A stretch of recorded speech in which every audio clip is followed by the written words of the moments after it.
dominate কৰি হ'লেও sir সেই প্ৰফেচাৰটো অলপ বেছিয়ে কৰিলে আজি ৰাজন চাইডৰ ধৈৰ্য নধৰা হ'লে কুৰুক্ষেত্ৰ এখন হ'লহেঁতেন বুলি কৈছোঁ তই কিতাপ কৰি আছিলি কিতাপ কৰি আছিলি ঘৰৰ গছ কাটি আছিলি তই ঘৰৰ গছ কাটি আছিলি আৰে ছাৰ ঘাঁহ কাটিবলৈ সময় পাম নকো ময়ো চোচা লৈছোঁ কিন্তু স্বয়ং ভিলেনে যেতিয়া নেগুৰ পেলাই দিলে এই থপিডালৰ অকণমান ভয় কৰিব লাগিব নহয় কৰিব কৰিব কৰিব সকলোৱে ভয় কৰিব আৰু যদি ভয় নকৰে তেতিয়াহ'লে ভয় এটাৰ জন্ম দিব লাগিব প্ৰয়োজন হ'লে হত্যা অপহৰণ লুণ্ঠনি কৰি এই ভয়টো বাহাল ৰাখিব লাগিব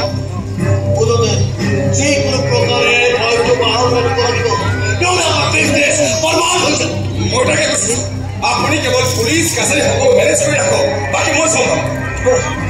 পুলিচ কাছাৰী এইবিলাক সকল হাতৰ উঠে তই কেৱল নিজৰ কাম কৰি যা কিন্তু মোৰ মাজে মাজে এই প্ৰিন্সিপালটো লৈ এই মানুহটো বৰ অলপ বেছি নীতি বেছি মই তাত প্ৰিন্সিপালৰ কাৰণে কি হৈছো আমাৰ দেশৰ ডাঙৰ ডাঙৰ মন্ত্ৰী বিধায়কবোৰক কোনে চলে সেই প্ৰিন্সিপালৰ পূজা কৰি যোৱাৰ কাৰণে আপোনালোকৰ ব্যৱসায় চলে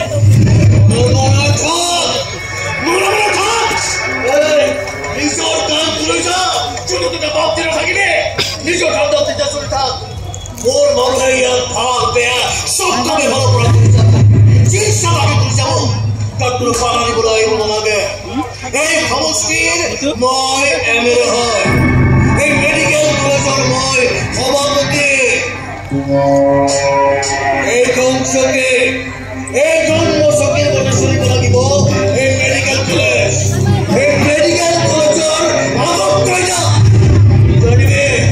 বুজাই দিবি এই কথা আরে বুজাই দিবি এই কথা সকলোকে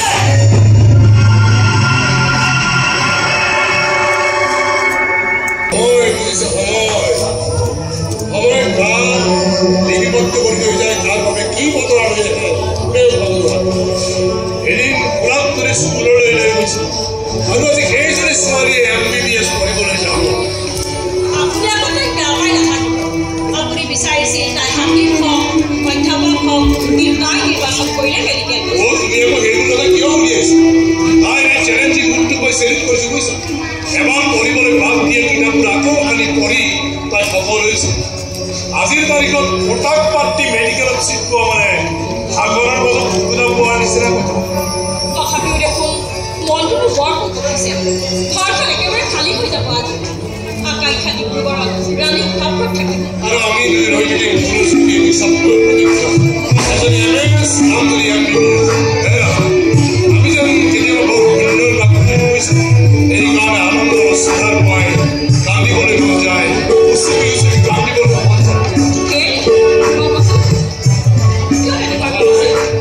এয়া আনন্দৰ চিন্তা কৰিছে দেৰি হোৱা নাই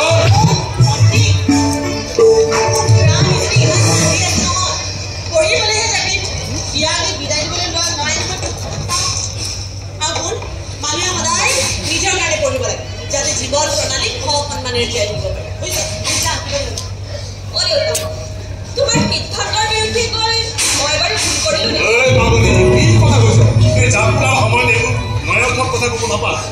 তক দুজনী মই পূৰ্ব স্বাধীনতা দিছোঁ বিচাৰ বিবেচনাৰ বন্ধতা শিকাইছোঁ জীৱন যুদ্ধত জয়ীবাৰ মন্ত্ৰ দিছোঁ আৰু এইবোৰ প্ৰশ্ন কিয়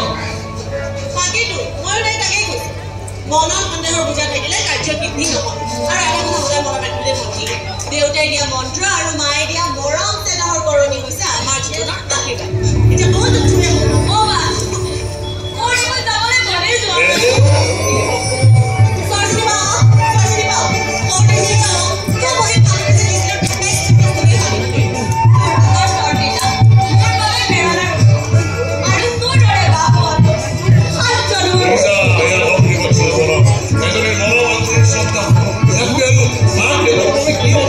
কি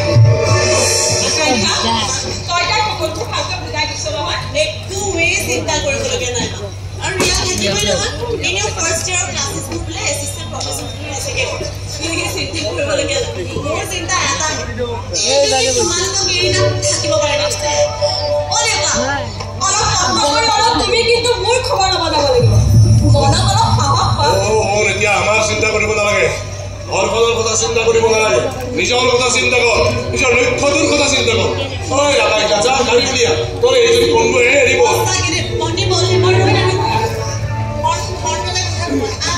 ৰাণী সোনকালে আকাংক্ষা গাড়ী উলিয়াইছে দেৰি নকৰিবি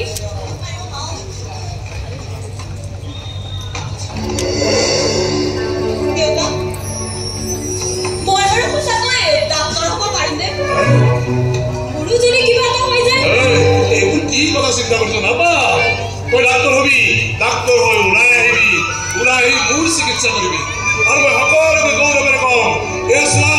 মোৰ সৰু ছোৱালীজনীও ডাক্তৰ হ'ল ভাল ডাক্তৰ বহুত ভাল ডাক্তৰ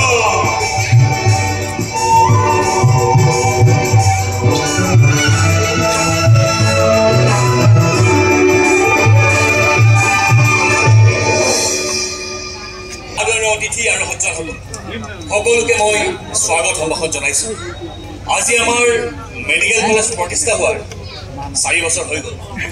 আজি এই প্ৰতিষ্ঠা দিৱস উপলক্ষে আমাৰ মেডিকেল কলেজৰ সভাপতি তথা সন্মানীয় বিধায়ক মহোদয়ে সকলোকে উদ্দেশ্যি দুই এষাৰ ক'ব আমাৰ মাজত MLA অমৰজ্যোতি ৰায়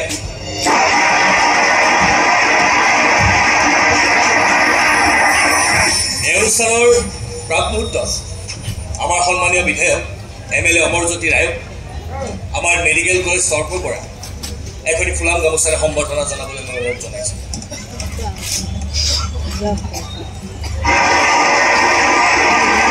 এইখিনিতে মই সন্মানীয় বিধায়ক মহোদয়ক অনুৰোধ জনাইছো তেখেতে যেন চমুকৈ এই মেডিকেল কলেজ উদ্দেশ্যি দুই এষাৰ বক্তব্য ৰাখে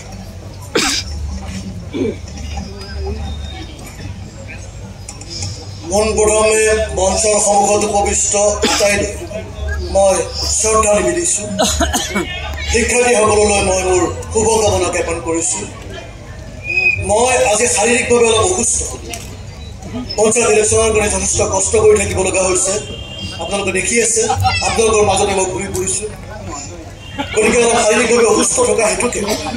মই আপোনালোকৰ মৰম নেওচিব নোৱাৰি যিহেতু মই এই মেডিকেল কলেজৰ আজি ৪ৰ্থ বৰ্ষপূৰ্তি গতিকে এইখন মেডিকেল কলেজতে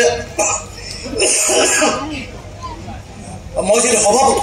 মই এবাৰ উপস্থিত নাথাকিলে বেয়া লাগে নিজৰ মনটোক মনাব পৰা নাই সেইকাৰণে দৌৰাদৌৰিকৈ আহিছোঁ মই দীঘলীয়া ভাষণ নিদিওঁ আজি এই ৪ৰ্থ বৰ্ষপূৰ্তিত মই সমূহ শিক্ষাৰ্থীক মই এটা কথাই ক'ম তেওঁলোকে একাগ্ৰ চিত্তে কাম কৰি যাওক দেশৰ হকে সমাজৰ হকে কাম কৰক দলৰ হকে কাম কৰক এদিন নহয় এদিন তেওঁলোকে সুফল পাব আজি চাওক আপোনালোকে মোক ইমান মৰম চেনেহৰ মাজত কিয় ৰাখিছে যিহেতু আপোনালোকে যিকোনো মুহূৰ্তত আপোনালোকে মোক বিচাৰি পায় আপোনালোকৰ সন্তানৰ দৰে আজি 15টা বছৰে লালন পালন কৰি আছে আপোনালোকে মোক গতিকে ঠিক তেনেদৰে আপোনালোকৰ মৰম নেওচিব নোৱাৰি মই আপোনালোকৰ